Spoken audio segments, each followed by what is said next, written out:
الشیطان اللعین الرجیم بسم اللہ الرحمن الرحیم الحمدللہ رب العالمین الصلاة والسلام علی سید المرسلین وخاتم النبیین بالقاسم محمد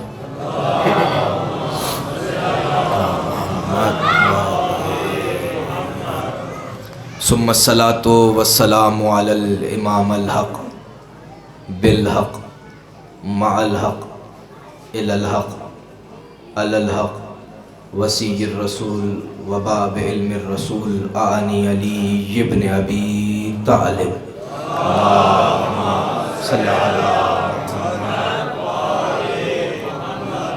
وأہل بیت الطیبین الطاہرین المعصومین اما بعد فقد قال رسول اللہ صلی اللہ علیہ وآلہ وسلم فاطمۃ بضعۃ منی فاطمۃ سیدۃ النساء العالمین صلوات پڑھیں بابا محمد والے فاتحہ کی گزارش ہے تمام شہداء ملت جعفریہ، تمام مومنین مومنات، علماء، ذاکرین جو اس دنیا سے گزر گئے، بالاخص مرحومین والدین جناب اختر حسین جعفری، اہلیہ مرحومہ برادر توقیر حسین، عمار یاسر جعفری مرحوم اور دیگر تمام مرحومین کو شامل کرتے ہوئے خصوصاً جن کا کوئی فاتحہ پڑھنے والا نہیں ہے ان سب کے لیے فاتحہ۔ بسم اللہ الرحمن الرحیم الحمدللہ رب العالمین الرحمن الرحیم مالک یوم الدین ایاک نعبد و ایاک نستعین اہدنا الصراط الذین انعمت علیہم۔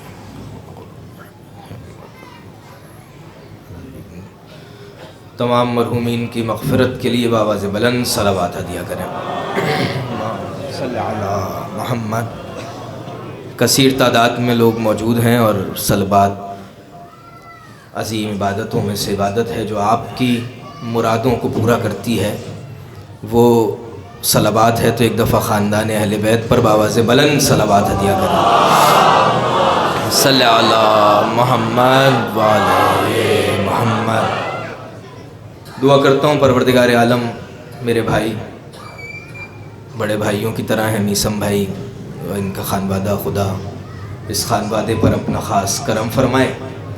یہ دسترخوان جہاں یہ مجلس عزا جہاں آپ جمع ہوئے ہیں یہ کوئی معمولی جگہ نہیں ہے۔ میں کراچی سے آیا ہوں اور کوئی 22 گھنٹے کا سفر تھا، تو چاہتا ہوں کہ آپ اس طریقے سے آمادہ رہیں، کچھ دیر آپ کے درمیان ہوں اور پھر انشاءاللہ اگلے سال ملاقات ہوتی ہے، لیکن کچھ دیر میں آپ نے اظہار کرنا ہے کہ آپ میرے ساتھ ہیں اور ہم جس کی بارگاہ میں جا رہے ہیں اس سے بڑا سچ بولنے والا کوئی نہیں تھا۔ جس کا لقب صدیقہ ہے اس سے بڑا سچ بولنے والا پروردگار نے کوئی پیدا نہیں کیا۔ اب جو میں آپ سے گزارش کرنے جا رہا ہوں، اس امام بارگاہ میں اس علاقے میں روز مرہ کی مجلس ہوتی ہے، توجہ ہے میرے ساتھ، روز مجلس عزا ہوتی ہے۔ ہر مجلس امام حسین میں آپ شریک ہوتے ہیں، ذاکرین علماء آپ سے بارہا یہ کہتے ہیں مجلس حسین ہے، ہر انسان کے لیے ہے کہ وہ مجلس میں شریک ہو جائے، اور ہر وہ شخص اس مجلس میں شریک ہو جاتا ہے جو حسین کو پسند کرتا ہے، جو حسین کو چاہتا ہے، جسے حسین چاہتے ہیں، وہ مجلس حسین میں شریک ہو جاتا ہے۔ لیکن آپ مجلس فاطمہ میں ہیں، توجہ فرمائیے گا، آپ مجلس فاطمہ میں ہیں، مجلس حسین میں ہر وہ آ جائے گا جو حسین کو چاہتا ہوگا، لیکن مجلس فاطمہ میں فقط وہ آئے گا جس کا تعلق قدیر سے ہوگا۔ مجلس فاطمہ میں کیوں؟ یہ وہ بی بی ہے کہ جو مشکل ترین مرحلے سے علی ولی اللہ بچا کر لائی ہے، مشکل ترین جگہ سے جو بی بی علی ولی اللہ کو بچا کر لائی ہو اسے فاطمہ کہتے ہیں۔ کیا فرمایا؟ فاطمہ بضعۃ منی، فاطمہ میرا جز ہے، فاطمہ میرا حصہ ہے، فاطمہ میری روح ہے، فاطمہ میری آنکھیں ہیں، فاطمہ میرا وجود ہے۔ یا رسول اللہ کہاں کہا جا رہا ہے؟ کبھی فرما رہے ہیں فاطمہ آنکھیں ہیں، کبھی فرما رہے ہیں فاطمہ نور ہے، کبھی فرما رہے ہیں فاطمہ میرا وجود ہے۔ تو اس کا معنی ایک یہ کیا گیا کہ رسول جو ہر مرتبہ اپنی بیٹی کے لیے الگ لفظ استعمال کر رہے ہیں، رسول اللہ کہنا یہ چاہتے ہیں فاطمہ میرے لیے سب کچھ ہیں۔ توجہ فرمائیے گا، فاطمہ میرے لیے سب کچھ ہیں۔ اور اس کے بعد فرمایا فاطمہ سیدۃ النساء العالمین۔ میں نے پچھلے سال اس موضوع پہ آپ سے گزارش کی تھی، اب اس عالمین کو دوسرے انداز سے کوشش کر رہا ہوں، توجہ فرمائیے گا۔ کیا فرمایا؟ فاطمہ سیدۃ النساء العالمین، میری بیٹی فاطمہ عالمین کے لیے سیدہ ہے، عالمین کے لیے سیدہ ہے۔ حضرت مریم اپنے زمانے کی سیدہ تھیں، زمانہ ختم ہوا، زمانہ تمام ہوا، بی بی کے لیے فرمایا جا رہا ہے۔ جو لفظ استعمال روایت میں ہوا ہے حضرت مریم کے لیے، وہ اس وقت کے لیے استعمال ہوا ہے، اس وقت کے لیے جناب مریم سیدہ تھیں، لیکن بی بی کے لیے فرمایا جا رہا ہے سیدۃ النساء العالمین، عالمین کے لیے سیدہ ہیں۔ یعنی کیا مطلب؟ فاطمہ وہ ذات ہے جو سیدہ تھیں، فاطمہ وہ ذات ہے جو سیدہ ہیں، اور فاطمہ وہ ذات ہے جو سیدہ رہیں گی۔ اب کیا مطلب ہے؟ فاطمہ سیدۃ النساء العالمین، عالمین کے لیے سیدہ۔ توجہ فرمائیے گا، عالمین کے لیے سیدہ۔ عالمین کیا ہے؟ توجہ ہے، عالمین کیا ہے؟ کیا یہ راجن پور کا علاقہ، یہ امام بارگاہ عالمین ہے؟ جام پور عالمین ہے؟ نہیں۔ کیا یہ ملتان تک جاتا ہوا رستہ عالمین شمار ہوگا؟ نہیں۔ کیا پنجاب عالمین میں شمار ہوگا؟ کیا پاکستان عالمین میں شمار ہوگا؟ کیا یہ دنیا عالمین میں شمار ہوگی؟ نہیں۔ جب ہر روز آپ مصلی پہ جاتے ہیں تو مصلی پہ جانے کے بعد جب آپ الحمد کی تلاوت کرتے ہیں تو سب سے پہلے کہتے ہیں بسم اللہ الرحمن الرحیم الحمدللہ رب العالمین۔ حمد ہے اس رب کی جو عالمین کا رب ہے۔ اب سمجھ آیا کہ یہاں کیا مراد ہے عالمین کی؟ یعنی مطلب یہ ہے کہ جہاں تک پروردگار عالم اپنی ربوبیت کے ساتھ عالمین پہ جائے گا، فاطمہ سیادت کے ساتھ وہاں تک جائیں گی۔ یعنی عالمین کے لیے سیدہ ہیں، یہ کوئی معمولی شے نہیں ہے، عالمین کے لیے سیدہ ہیں۔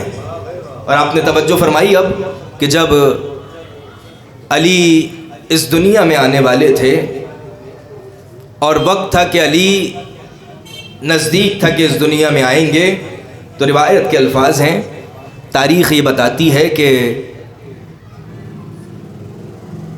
علی کی، امیر المومنین کی جو والدہ تھیں حضرت فاطمہ بنت اسد، وہ احترام رسول میں بلند ہو جاتی تھیں۔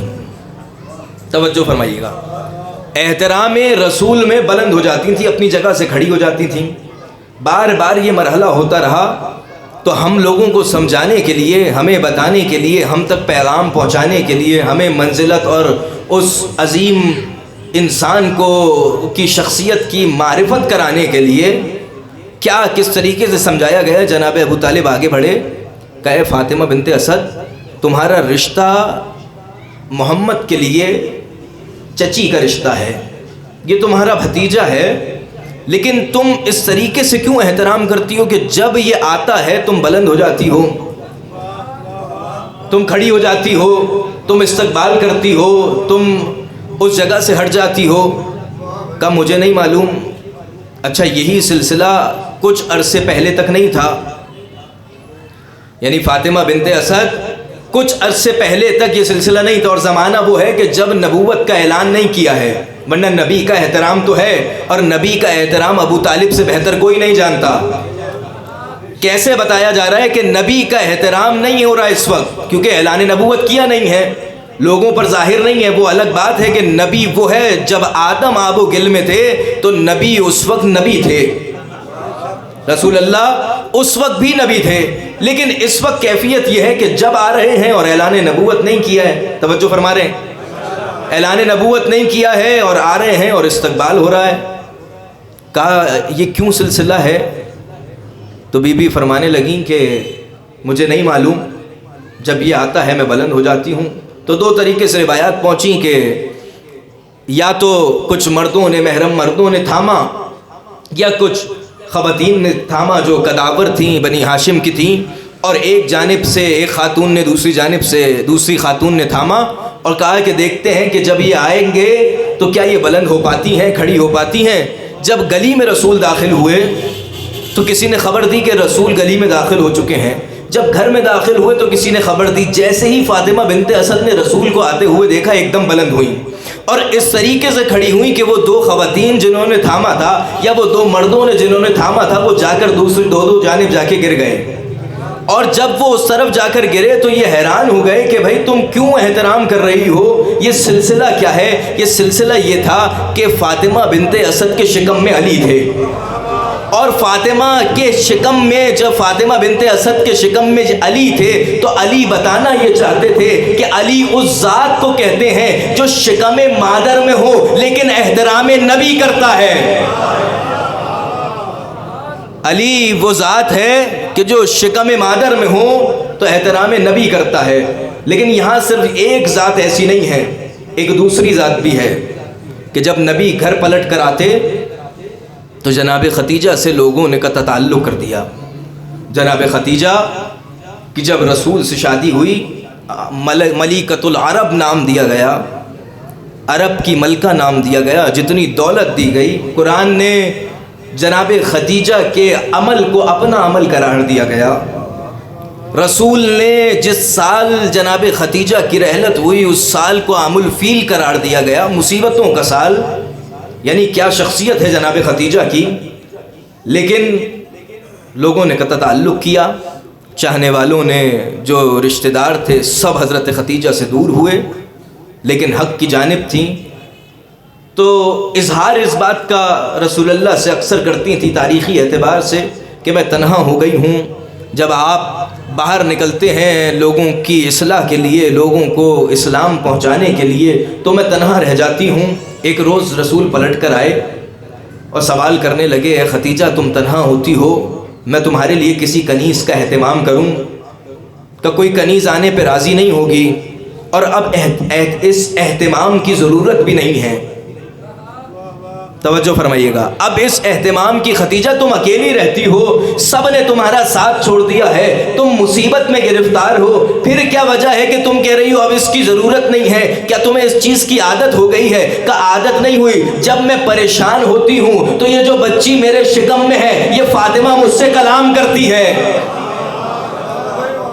کسے کہتے ہیں فاطمہ جو شکم مادر میں ہو تو کلام کہے، کسے کہتے ہیں علی جو شکم مادر میں ہو تو احترام نبی کرے. یہ اس طریقے سے مولا نے نہیں فرمایا کہ اگر علی نہ ہوتے تو کوئی فاطمہ کا کف نہ ہوتا، کیونکہ یہ دونوں برابر ہیں. یہ وہ ذات ہے، یہ وہ دو شخصیات ہیں کہ جن کا علم برابر ہے، جن کا حلم برابر ہے، جن کے برداشت کرنے کی کیفیت برابر ہے. یہ ہے وہ فاطمہ. اور اس کو اور آگے بڑھایا جائے تو کیا فرمایا؟ فاطمہ سیدۃ النساء العالمین، فاطمہ عالمین کے لیے سیدہ. اور اس سے آگے اگر ہم سے کوئی یہ سوال کرے کہ کوئی 2 رکعت نماز اپنی ایسی دکھاؤ کہ 2 رکعت نماز پڑھنے کے بعد جس میں اللہ کے علاوہ کسی کا خیال نہ آیا ہو، لیکن کیا روایت آگے بڑھ رہی ہے کہ رسول کی یہ بیٹی جب کبھی مصلی عبادت پر جاتی تھی تو انداز عبادت دیکھ کر بی بی کا 70,000 فرشتے صلوات پڑھتے تھے. 70,000 فرشتے بی بی کا انداز عبادت دیکھ کر صلوات پڑھتے تھے. تو پھر کیا پیغام دیا کہ ہم اپنی زندگی میں نماز کو وہ اہمیت دیں کہ جو یقیناً جو بی بی نے اہمیت دی وہ ہم نہیں دے سکتے، لیکن ان کے چاہنے والے جس طریقے سے ہمارے قم المقدسہ کے آیت اللہ اس بات پر بارہا تکرار کرتے تھے اور فرماتے تھے کہ جب کسی محلے سے گزرو، جب کسی علاقے میں آؤ، یا تمہارے محلے میں کوئی آئے، توجہ رکھیے گا، تمہارے علاقے میں کوئی آئے اور آنے کے بعد آ کر یہ کہے کہ میں مسافر ہوں، میرے پاس زیادہ سفر لے کر آیا ہوں، کچھ رقم ہے، کچھ ضروری کام سے آیا تھا، ایک محلے میں ایک شخص داخل ہوا ہے اور چاہتا ہوں کہ یہ امانت، یہ پیسے، یہ مال، یہ دولت میرے پاس کثیر ہے، تو چاہتا ہوں کچھ روز کے لیے کسی امانت دار کے یہاں اسے رکھوا دوں، تو سارا محلہ پکار کر کہے اس کیا رکھواؤ جو فاطمہ کا چاہنے والا ہے، اس کیا رکھواؤ جو علی کا ماننے والا ہے، کسی اور کیا نہیں رکھوانا۔ یہ غیر جب اس کیفیت میں آئیں گے تب بی بی ہم سے راضی ہو جائیں گی، تب بی بی نے ہم سے راضی و خوشنود ہونا ہے۔ اور پھر کیا روایت اس حوالے سے فرمائی اور کیا تحفے اس خانوادے نے ہمیں دیے۔ ایک تحفہ ایسا دیا جو ابھی تذکرہ ہو رہا تھا کہ وہ تحفہ ہے حدیث قصہ، جو بی بی نے تحفے دیے ان میں سے ایک تحفہ ہے حدیث قصہ۔ حدیث قصہ کیا تحفہ ہے جو ہمیں حضرت جابر ابن عبداللہ انصاری کے ذریعے تک ہم سے پہنچا، اور کیا تحفہ ہے کہ ایک شخص ہے جو کئی روز سے مریض ہے، مرض میں مبتلا ہے، اور مرض بھی ایسا ہے کہ لا علاج ہے۔ کچھ ڈاکٹرز کے پاس گیا، اپنے علاج کو دکھایا، مرض کو دکھایا، علاج بتایا، ڈاکٹر نے کہا کہ کچھ روز گزریں گے تمہاری موت ہو جائے گی۔ کہا اچھا۔ دوسرے ڈاکٹر کے پاس گیا، اسے مرض دکھایا، اس نے علاج بتایا کہ کچھ 6 مہینے 7 مہینے کی کچھ دوا دوں گا، اس دوا کے ذریعے سے تمہارے اندر بہتری آ سکتی ہے، اور بہتری آنا بھی بہت مشکل ہے۔ پھر تیسرے ڈاکٹر کو دکھایا، اس نے کوئی کیفیت بتائی، پھر چوتھے کو دکھایا، اس طریقے سے مختلف ڈاکٹرز کو دکھاتا رہا۔ اور ایک دن یہ ہوا کہ جب اپنی ساری رپورٹس اور سب چیزیں دکھانے کے بعد یہ گھر آ گیا تو عالم خواب میں ایک بی بی کی زیارت ہوئی، اور زیارت یہ ہوئی کہ تم اس مرض میں مبتلا ہو، تم حدیث قصہ کی تلاوت کرو۔ ایک اس کا طریقہ کار بتایا، 8 دن تک نماز فجر کے بعد حدیث قصہ کی تلاوت کرو، اللہ تمہیں بحق زہرا شفا دے گا۔ یہ نام شفا دینے والا ہے نا، یہ بی بی شفا دینے والی ہے، کہ یہ تمہیں بحق زہرا، تم یہ 8 دن تک پڑھو، اللہ تمہیں شفا دے گا۔ 8 روز مکمل ہوئے، اب ایک ڈاکٹر کے دروازے پہ جا رہا ہے اور جا کے کہہ رہا ہے میرا ٹیسٹ کرو۔ سب نے ٹیسٹ کیے، جب رپورٹیں آئیں تو سب پریشان کہ تمہیں تو مرض تھا، تم تو مرنے والے تھے، تمہیں کیسے شفا مل گئی، تم کیسے ٹھیک ہو گئے؟ تو بتانے لگا کہ یہ حدیث قصہ ہے، اس کی تلاوت کی، اور تلاوت کرنے کے سبب اللہ نے مجھے شفا دے دی۔ اب سنیے گا، اگر کسی نے کچھ حاصل کرنا ہے، اب وہ جو ڈاکٹر ہے اس نے اس سے کیا حاصل کیا؟ جب تک وہ زندہ رہا، جو کوئی مریض اس کے دوا خانے پہ جاتا تھا سب سے پہلے وہ اسے اپنی دوا دیتا تھا، دوا دینے کے بعد حدیث قصہ دیتا تھا، اور کہتا تھا یہ لینا، لیکن شرط یہ ہے کہ حدیث قصہ کی تلاوت کرو تو تمہیں شفا ملے گی۔ یعنی دوا کا لینا بھی ضروری ہے، لیکن اہل بیت سے توسل بھی ضروری ہے، اہل بیت کے قریب ہونا بھی ضروری ہے۔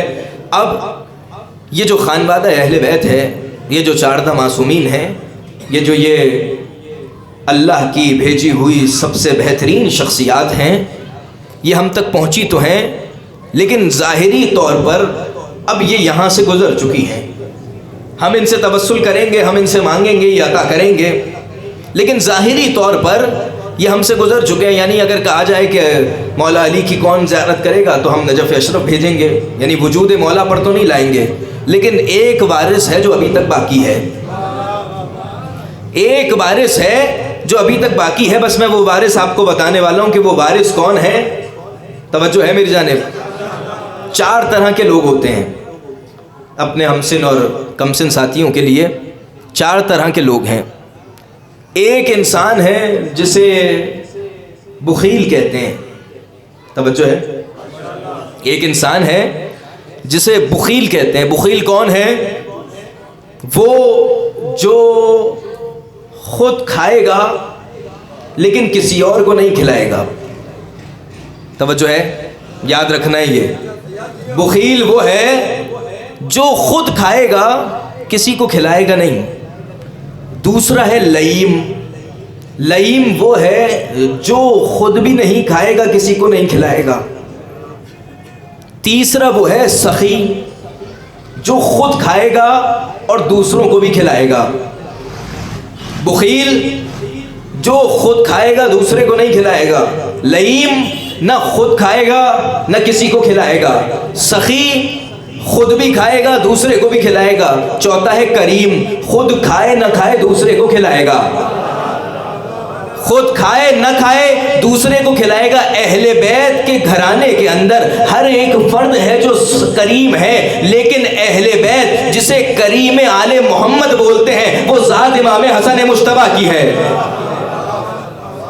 اہل بیت جنہیں کریم آل محمد بولتے ہیں وہ امام حسن مجتبیٰ کی ذات ہے. اور امام حسن نے یہ وراثت بتائی ہے کہ وراثت کس کے ذریعے سے آئے گی اور وراثت کیسے آئے گی. سنیے گا, امام کا جب مدائن کی ایک جنگ ہوئی اس میں امام کے ساتھ ایک سلسلہ ہوا. وہ سلسلہ ہونے کے بعد کبھی اور اگر موضوع ہوا تو مدائن کی بحث پہ انشاءاللہ حاضر رہوں گا. امام نے جب اپنی زندگی کو گزار دیا تو گزارنے کے بعد جب دور بدلا اور وقت ایسا آیا کہ امام حسین نے اپنے گھر سے نکلنا تھا, تو امام حسین جب اپنے گھر سے نکلے اور مکہ معظمہ پہنچے, مکہ مکرمہ پہنچے, تو پہنچنے کے بعد مکے کے اوپر اعلان کیا کہ اب خطبہ دینا ہے. توجہ فرمائیے گا, اب مکے کے اوپر پہنچے ہیں اور مکے کے اوپر خطبہ دینا ہے. تو کسی عام انسان کو نہیں کہا مولا حسین نے کہ جاؤ خطبہ دو. اپنے بھائی عباس کو کہا عباس جاؤ خطبہ دو مکے کے اوپر جا کے, خانہ کعبہ کی چھت کے اوپر جا کے. اب خانہ کعبہ کی چھت پر عباس چڑھے ہیں اور چڑھنے کے بعد جب حضرت بلال کو پہلی مرتبہ رسول نے بھیجا تھا کہ جاؤ اور جا کر اذان دو, تو جب پہنچے تو پہنچنے کے بعد سوچنے لگے کہ پہلے جب اذان کا کہتے تھے تو خانہ کعبہ کی طرف رخ کرتا تھا اور اذان دیتا تھا. توجہ کیجئے گا, پہلے جب کہتے تھے تو خانہ کعبہ کی طرف رخ کرتا تھا اور اذان دیتا تھا. اب خانہ کعبہ کی چھت پر چڑھا دیا ہے اور کہہ رہے ہیں اذان دو, تو رخ کہاں کروں؟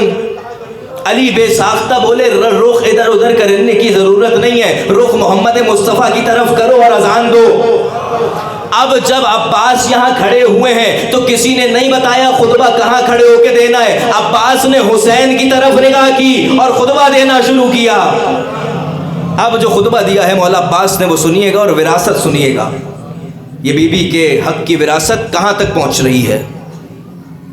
جب مولا نے خطبہ دینا شروع کیا تو فرمانے لگے اے کافروں, اے فاجروں, اے مشرکوں, اے فاجروں, مولا آپ کس مقام پر بلند ہیں؟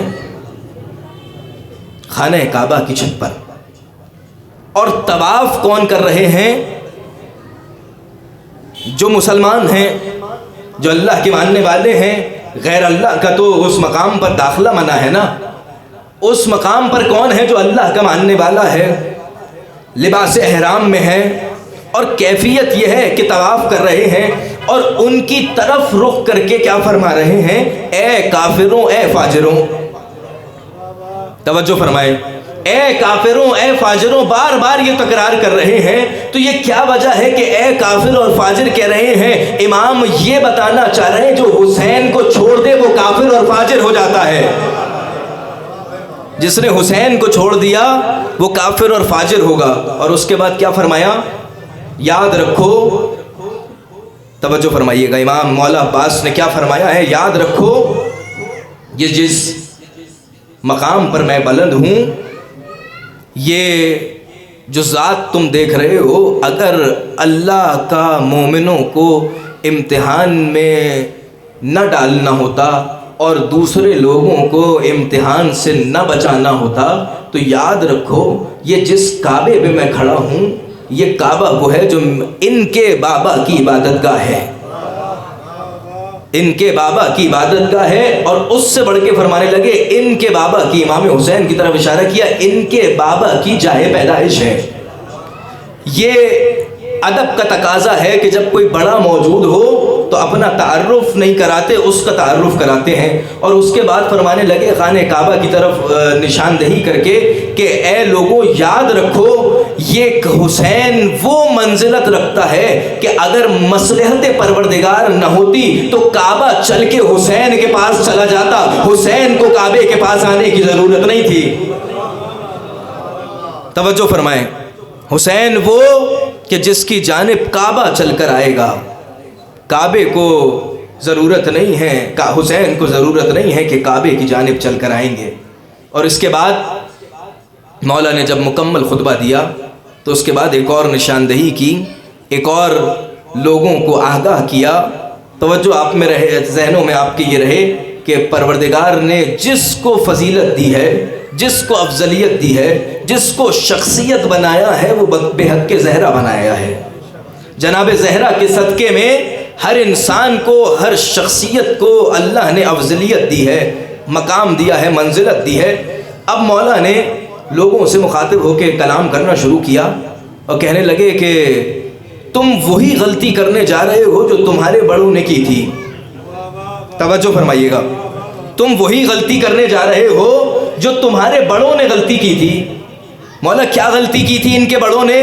مولا فرمانے لگے کہ ان کے بڑوں نے غلطی یہ کی تھی کہ شب ہجرت کے وقت وہ یہ بھول گئے تھے کہ نبی کو قتل کرنے جا رہے ہیں، جبکہ وہ یہ بھول چکے تھے کہ نبی کو قتل کرنے تو جا رہے ہیں لیکن نبی کبھی اکیلے نہیں ہوتے، نبی کے ساتھ ہمیشہ علی ہوتے ہیں۔ اور تم بھی وہ غلطی دہرانے جا رہے ہو، تم حسین کو قتل کرنے جا رہے ہو، جبکہ تم بھول گئے حسین کبھی تنہا نہیں ہوتے، حسین کے ساتھ عباس ہوتا ہے۔ ایک صلوات ہدیہ کرے آواز بلند، ما صلی علی محمد وآل محمد۔ جبکہ تم اس بات کو بھول چکے ہو کہ کبھی حسین تنہا نہیں ہوتے، حسین کے ساتھ ہمیشہ عباس ہوتا ہے۔ اور کیا کیفیت ہے کہ جب کربلا کی جنگ میں مولا عباس پہنچے ہیں اور رجس پڑھنے لگے ہیں، آپ کے ذہنوں میں رہے کہ وراثت پہنچانی ہے۔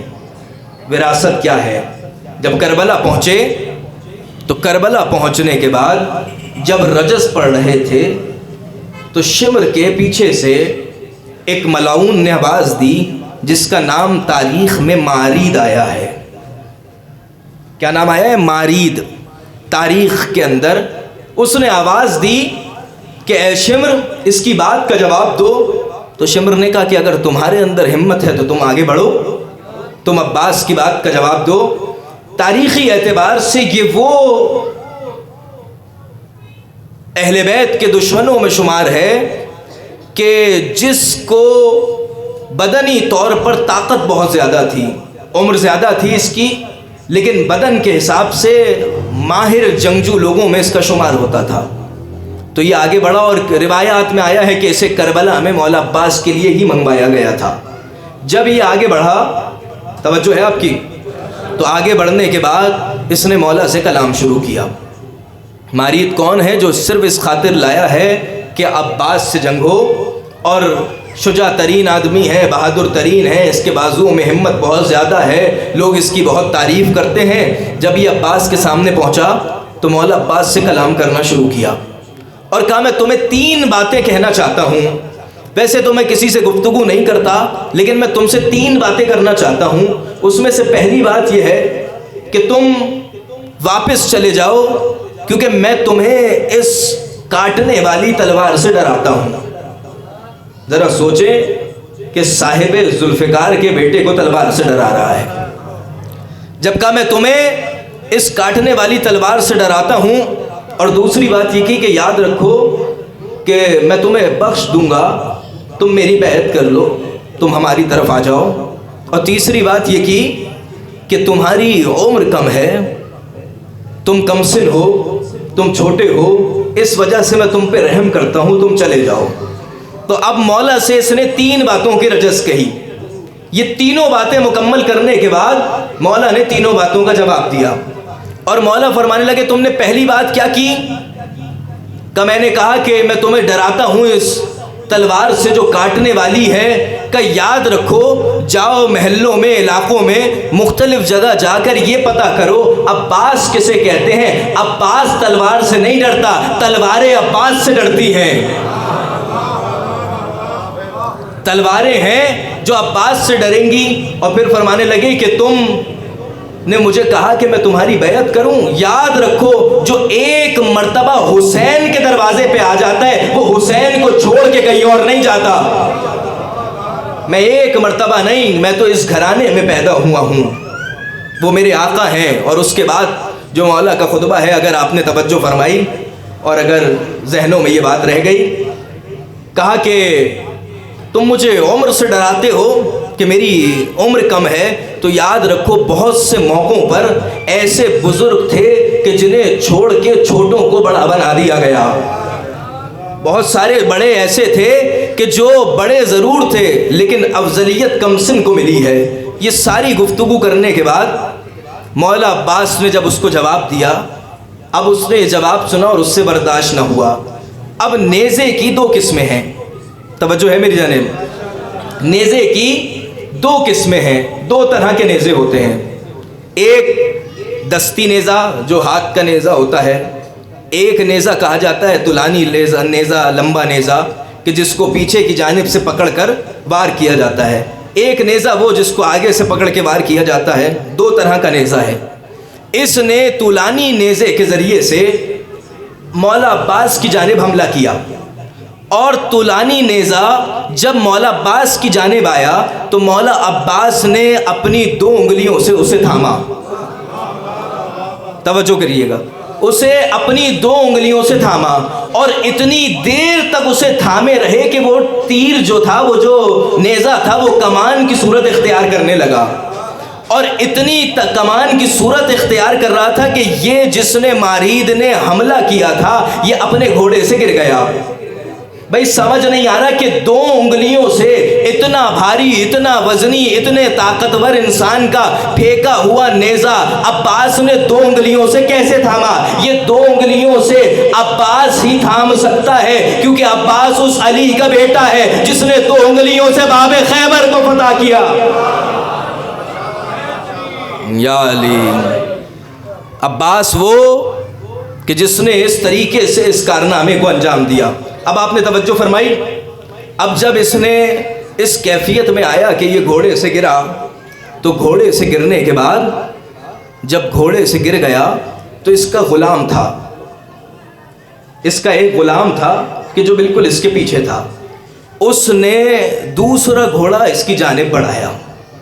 جب وہ گھوڑا اس کی جانب آیا تو روایت میں آیا ہے کہ اس گھوڑے کا نام تاویہ لکھا گیا ہے۔ تاویہ، وہ گھوڑا جو اس کے پیچھے اس کا غلام تھا، جس کے پاس موجود تھا، اس نے آگے بڑھایا، اور جیسے ہی اس غلام کے پاس وہ گھوڑا پہنچا اور پہنچتے پہنچتے اس مارید کے نزدیک آ گیا تو مولا عباس کی نگاہیں اس تاویہ پر پڑیں جو گھوڑا ہے، اور اس تاویہ کی نگاہیں مولا عباس کی نگاہوں سے ٹکرائیں، اور مولا نے اب اس کی پشت کی جانب دیکھا۔ توجہ فرمائیے گا، مولا نے اس کی پشت کی جانب دیکھا، اور پشت کی جانب دیکھنے کے بعد اپنے گھوڑے سے جسد لگائی اور تاویہ پر جا کر بیٹھے، اور تاویہ پر بیٹھنے کے بعد مولا نے حسین کے خیمے کا رخ کیا اور حسین کے خیمے کی طرف چلنے لگے۔ جیسے ہی تاویہ کو لے کر جانے لگے تو پیچھے سے لوگ بھاگے کہ یہ ہماری شے کو لے کے جا رہا ہے، ہماری چیز کو لے کے جا رہا ہے۔ تو شمر نے بآواز بلند کہا، کوئی عباس کا پیچھا نہیں کرے گا، کوئی عباس کے پیچھے نہیں جائے گا۔ کا وجہ کیا ہے؟ کا وجہ یہ ہے عباس وہ وراثت لے کے جا رہا ہے جو ہم نے مدائن میں امام حسن سے چھینی تھی۔ اب یاد رکھو، جب وارث آئے گا تو وراثت لے کے جائے گا، اب جب مہدی آئیں گے تو فدق لے کے جائیں گے۔ جب مہدی آئیں گے تو اپنی وراثت کو واپس لے کے جائیں گے، اور وہ وراثت کیا ہے؟ وہ وراثت جو میں پہنچانا چاہ رہا تھا، وہ وراثت وہ فدق ہے، وہ